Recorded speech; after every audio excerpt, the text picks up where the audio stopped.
1956 में टोक्यो के Haneda airport पर वो एक बिल्कुल आम दिन था।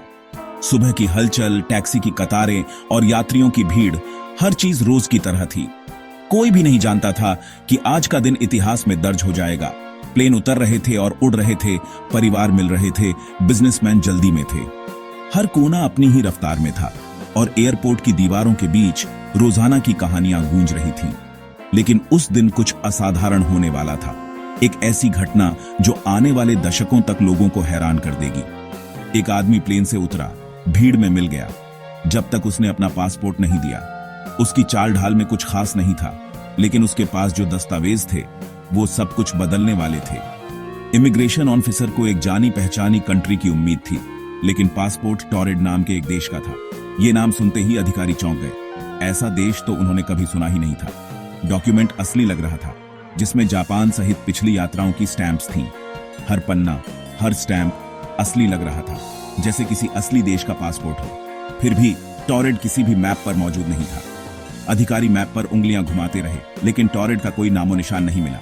ऑफिसर ने अपने सुपरवाइजर को बुलाया। जल्द ही अधिकारियों का एक ग्रुप इकट्ठा हो गया, अजीब पासपोर्ट के बारे में फुसफुसाते हुए। सबकी आंखों में सवाल थे, क्या ये कोई धोखा है या कोई नई साजिश? यात्री धैर्य से खड़ा था, देरी से कंफ्यूज्ड था। उसके चेहरे पर चिंता की हल्की लकीरें थीं, लेकिन वो शांत दिख रहा था। उसके लिए टॉरेड उतना ही रियल था जितना फ्रांस या स्पेन। उसने अधिकारियों को समझाने की कोशिश की कि उसका देश यूरोप में है, फ्रांस और स्पेन के बीच।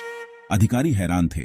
आप एक ऐसे आदमी को कैसे प्रोसेस करते हैं जो एक ऐसे देश से है जो मौजूद नहीं है? उनके सामने एक पहेली थी, जिसका कोई आसान जवाब नहीं था। क्या वो एक जासूस था, एक मजाकिया, या कुछ और ही? हर अधिकारी अपनी अपनी थ्योरी बना रहा था, लेकिन सच्चाई किसी को नहीं पता थी। टॉरेड के आदमी को एक छोटे से इंटेरोगेशन रूम में ले जाया गया। वहां उससे सवाल जवाब शुरू हुए, लेकिन उसके जवाब और भी ज्यादा रहस्यमय थे। उसे कोई अंदाजा नहीं था कि वो 20वीं सदी के सबसे एंड्यूरिंग मिस्ट्रीज में से एक बनने वाला था।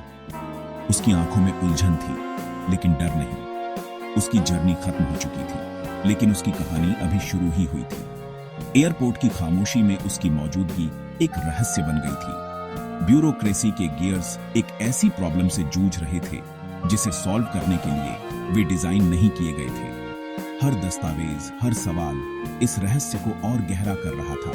आम दिन एक इम्पॉसिबल पजल का गेटवे बन गया था। हनेडा एयरपोर्ट अब सिर्फ एक ट्रांजिट पॉइंट नहीं था, बल्कि एक रहस्य का केंद्र बन चुका था। अधिकारी पासपोर्ट को घूर रहे थे, जो वे देख रहे थे उसे समझ नहीं पा रहे थे। हर पन्ना, हर स्टैम्प उनकी उलझन को और बढ़ा रहा था। आदमी का शांत बिहेवियर मिस्ट्री को और गहरा कर रहा था। उसकी चुप्पी में भी एक कहानी छुपी थी जो किसी को समझ नहीं आ रही थी। इम्पॉसिबल अभी अभी उनके दरवाजे से अंदर आया था। हनेडा एयरपोर्ट पर उस दिन एक अनजाना रहस्य जन्म ले चुका था। एक ऐसा रहस्य जो आज भी लोगों को हैरान करता है। यह आदमी कौन था? अथॉरिटीज ने एक प्रोफाइल बनाने की कोशिश की। वो शांत, आर्टिकुलेट और कॉन्फिडेंट था। ये जिद कर रहा था कि वो टॉरेड से था, पिरेनीज में एक कंट्री। वो फ्लुएंट फ्रेंच, जापानी और दूसरी लैंग्वेजेस बोलता था। उसकी स्टोरी कंसिस्टेंट थी। उसके documents, driving licence, chequebook, business papers, सब टॉरेड में उसकी लाइफ की ओर इशारा कर रहे थे। अधिकारी हैरान थे। वो उनके अविश्वास से सच में हैरान लग रहा था। उसने पिछली ट्रिप्स के वीजा स्टैंप्स दिखाए, सभी असली लग रहे थे। क्या वो एक भूत था, एक बिजनेस सूट में एक पैराडॉक्स? उसने जो भी डिटेल दी, वो मिस्ट्री को और गहरा करती गई। अधिकारियों को बेचैनी महसूस हुई। वे सिर्फ एक आदमी से इंटेरोगेशन नहीं कर रहे थे, बल्कि रियलिटी से ही कर रहे थे। टॉरेड का आदमी एक पजल बॉक्स था और हर पीस पिक्चर को और इम्पॉसिबल बना रहा था। इंटेरोगेशन घंटों तक चलता रहा। अधिकारियों ने एक वर्ल्ड मैप निकाला और आदमी से टॉरेड को पॉइंट करने के लिए कहा। उसने कॉन्फिडेंटली पिरेनीज को इंडिकेट किया, जहां उनके मैप पर सिर्फ एंडोरा मौजूद था। आदमी ने जिद की कि एंडोरा मौजूद नहीं था, टॉरेड था। दो रियलिटीज टकराईं, उनका मैप वर्सेस उसकी मेमोरी। उसने टॉरेड के हिस्ट्री, पॉलिटिक्स और कल्चर का डिटेल में डिस्क्रिप्शन दिया। अधिकारियों ने हर रिकॉर्ड चेक किया, कोई टॉरेड नहीं, कोई ट्रेस नहीं। उसकी करेंसी, बिजनेस पेपर्स और स्टोरी सब एक ऐसी दुनिया की ओर इशारा कर रहे थे जो उनकी नहीं थी। आदमी की सर्टेनिटी कभी नहीं डगमगाई। क्या वो डेल्यूजनल था या उनकी रियलिटी में कुछ गलत था? इंटेरोगेशन एक सवाल के साथ खत्म हुआ, क्या रियल है? अधिकारी हिल गए, विरोधाभास को सुलझा नहीं पा रहे थे। मिस्ट्री और गहरी हो गई। अधिकारियों ने उसके एविडेंस की जांच की। पासपोर्ट जाली नहीं था, वीजा स्टैंप्स उसकी स्टोरी से मैच करते थे। एक स्टैंप में टोक्यो की पिछली यात्रा दिखाई गई थी, ऑथेंटिक, ऑफिशियल। एक गैर मौजूद देश का आदमी कैसे एक लेजिटिमेट एंट्री स्टैंप रख सकता था? उसके पास यूरोपीय करेंसियां और टॉरेड के अपने पैसे थे, क्रिस्प, ऑफिशियल, लेकिन यहां यूजलेस। उसकी अटूट गवाही सबसे मजबूत एविडेंस थी। उसके पास एक होटल रिजर्वेशन था, होटल ने इसकी पुष्टि की। जिस कंपनी ने इसे बुक किया था वह किसी भी रिकॉर्ड में मौजूद नहीं थी। अथॉरिटीज फंस गई थी, उसे मौजूद नहीं होना चाहिए। फिर भी हर डिटेल फिट बैठती थी, जैसे किसी और यूनिवर्स का एक टुकड़ा उनके में आ गया हो। प्रूफ उनके ठीक सामने था, लेकिन यह एक अनसीन वर्ल्ड का प्रूफ था।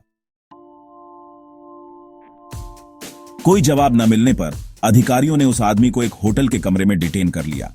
यह कमरा ऊंची मंजिल पर था, सिर्फ एक ही एंट्रेंस था और बाहर गार्ड तैनात कर दिए गए थे। सुरक्षा के इतने कड़े इंतजाम किए गए कि कोई भी अंदर या बाहर न जा सके। हर कोना, हर दरवाजा, हर खिड़की पर नजर रखी जा रही थी। अधिकारियों ने उसके सारे डॉक्यूमेंट्स जब्त कर लिए और उन्हें एयरपोर्ट के सेफ में लॉक कर दिया। वे नहीं चाहते थे कि कोई सुराग छूट जाए या कोई गड़बड़ी हो। हर कागज, हर पहचान पत्र, सब कुछ सुरक्षित रखा गया। गार्ड्स ने रात भर दरवाजे पर कड़ी नजर रखी। पूरी रात कोई हलचल नहीं हुई। हर कुछ घंटों में गार्ड्स बदलते रहे ताकि कोई थकान या लापरवाही न हो। सुबह की पहली किरण के साथ अधिकारियों ने दरवाजा खटखटाया, लेकिन अंदर से कोई जवाब नहीं आया। सब कुछ शांत था। वे अंदर गए। कमरा पूरी तरह खाली था, जैसे वहां कोई था ही नहीं। टॉरेड का आदमी, जो कल रात तक वहीं था, अब पूरी तरह गायब हो चुका था। उसकी कुछ चीजें वहीं पड़ी थीं, लेकिन उसका कोई नामो निशान नहीं था। बेड वैसे ही था, खिड़की बंद थी और गार्ड्स ने कसम खाई कि कोई भी अंदर या बाहर नहीं गया। सब कुछ वैसा ही था जैसा रात में छोड़ा था। यह इम्पॉसिबल लग रहा था। एक आदमी एक सील्ड रूम से कैसे गायब हो सकता है? कोई सुराग, कोई निशान नहीं। अधिकारियों ने कमरे का कोना कोना छान मारा, हर जगह तलाश की, लेकिन सब बेकार गया। गायब होने का यह एक्ट फाइनल, अविश्वसनीय चैप्टर था। किसी के लिए भी यह मानना मुश्किल था। जो आदमी कहीं से आया था वह कहीं वापस चला गया था। उसकी कहानी अब सिर्फ यादों में रह गई। यह केस अब एक लेजेंड बन गया था, जिसे लोग सालों तक याद करते रहे। कोई नहीं बता सका कि वह कैसे भागा या वह असल में कौन था। हर कोई बस अनुमान ही लगाता रह गया। मिस्ट्री पूरी हो गई थी, लेकिन सवाल हमेशा के लिए रह गए। अधिकारियों के पास केवल सवाल बचे थे। इम्पॉसिबल अब हकीकत बन चुका था और यह रहस्य हमेशा के लिए इतिहास में दर्ज हो गया। इस डिसअपीयरेंस ने सबको हैरान कर दिया। किसी ने भी ऐसा कुछ पहले कभी नहीं देखा था। एक आदमी जो एक पल में मौजूद था, अगले ही पल हवा हो गया। पुलिस, होटल स्टाफ और गवाह सभी स्तब्ध रह गए। जांचकर्ताओं ने कमरे की तलाशी ली। कोई छिपी हुई एग्जिट नहीं, कोई जबरदस्ती टूटी खिड़की नहीं, कोई चाल नहीं। हर कोना, हर दराज, हर खिड़की को बारीकी से देखा गया, लेकिन भागने का कोई रास्ता नहीं मिला। गार्ड्स की कहानियां मेल खाती थीं। उन्होंने कभी अपनी पोस्ट नहीं छोड़ी। वे लगातार अपनी जगह पर थे और किसी भी संदिग्ध गतिविधि की कोई सूचना नहीं थी। आदमी बस गायब हो गया था। उसके सामान, कपड़े और निजी चीजें वहीं थीं, जैसे वह कभी गया ही नहीं। इससे भी अजीब बात यह थी कि उसके डॉक्यूमेंट्स एयरपोर्ट के सेफ से गायब हो गए थे। चोरी का कोई निशान नहीं। सेफ पूरी तरह लॉक था, लेकिन अंदर कुछ भी नहीं बचा था। एविडेंस गायब हो गया था, मानो एग्जिस्टेंस सिमट गया हो। पुलिस के पास अब न तो कोई सुराग था, न ही कोई सबूत। यह केस एक डेड एंड था। कोई सस्पेक्ट नहीं, कोई बॉडी नहीं, कोई प्रूफ नहीं। हर दिशा में सिर्फ सवाल ही सवाल थे। केवल घटना की मेमोरी बची थी। लोगों के दिमाग में बस एक रहस्यमयी छवि रह गई थी, जो समय के साथ और धुंधली होती जा रही थी।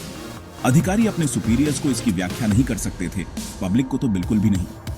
हर मीटिंग में बस असहायता और उलझन थी। टॉरेड का आदमी रियलिटी के फैब्रिक से फिसल गया था, मानो वह किसी और ही दुनिया में चला गया हो, जहां से लौटना नामुमकिन था। लॉक किया हुआ कमरा उनकी लिमिटेड अंडरस्टैंडिंग का प्रतीक बन गया। यह कमरा अब एक पहेली बन चुका था, जिसे कोई सुलझा नहीं पाया। उन्होंने एक मिस्ट्री को कंटेन करने की कोशिश की, लेकिन मिस्ट्री कंटेन होने से मना कर दिया। हर प्रयास नाकाम रहा, और रहस्य और गहरा होता गया। कहानी एक अनसॉल्वेबल रिडल बन गई, एक ऐसा रहस्य जो आज भी लोगों को हैरान करता है और सवालों के घेरे में रखता है। जब लॉजिक फेल हो जाता है तो हम एक्स्ट्राऑर्डिनरी की ओर मुड़ते हैं। कुछ कहते हैं कि आदमी एक पैरेलल यूनिवर्स से आया हुआ ट्रैवलर था, एक ऐसी दुनिया जहां टॉरेड मौजूद था। शायद वह एक दरार से फिसल गया और बंद होने पर वापस खींच लिया गया। दूसरे सुझाव देते हैं कि वह एक टाइम ट्रैवलर था, हिस्ट्री में डिस्प्लेस्ड। ये थ्योरीज इमेजिनेशन को स्ट्रेच करती है, हमारी अपनी से परे रियलिटीज की ओर इशारा करती है। टॉरेड का आदमी अननोन की ओर इशारा करता एक प्रश्न चिन्ह बना हुआ है। या क्या यह सब एक हॉक्स था? स्केप्टिक्स ऑफिशियल रिकॉर्ड्स, विटनेस या न्यूज रिपोर्ट्स की कमी पर ध्यान देते हैं। कहानी सबसे पहले अनएक्सप्लेन्ड पर किताबों में दिखाई दी, इसके कथित रूप से होने के कई साल बाद। शायद यह एक मिसअंडरस्टैंडिंग थी, एक जाली पासपोर्ट या एक कहानी जो कहने में बड़ी हो गई। फिर भी लेजेंड कायम है, क्योंकि यह मिस्ट्री के लिए हमारी लालसा को छूता है। चाहे फैक्ट हो या फिक्शन, यह हमें पूछने पर मजबूर करता है, क्या होगा अगर? कहानी बनी रहती है हमारी रैशनल वर्ल्ड की मशीन में एक गोस्ट। तो हमारे पास क्या बचा है?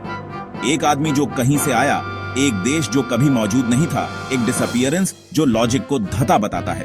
केस कभी सॉल्व नहीं हुआ, आदमी एक फैंटम बना हुआ है। उसकी कहानी हमें एक चौराहे पर छोड़ देती है। क्या हम इसे डिसमिस करें या हैरान होने की हिम्मत करें? क्या हमारी दुनिया की सीमाएं उतनी ही सॉलिड हैं जितनी हम सोचते हैं? टॉरेड का आदमी बताता है कि रियलिटी हमारी इमेजिनेशन से भी अजीब है। मिस्ट्री कभी सॉल्व नहीं हुई और यह हमें एक आखिरी सवाल के साथ छोड़ जाती है, क्या यह फिर से हो सकता है?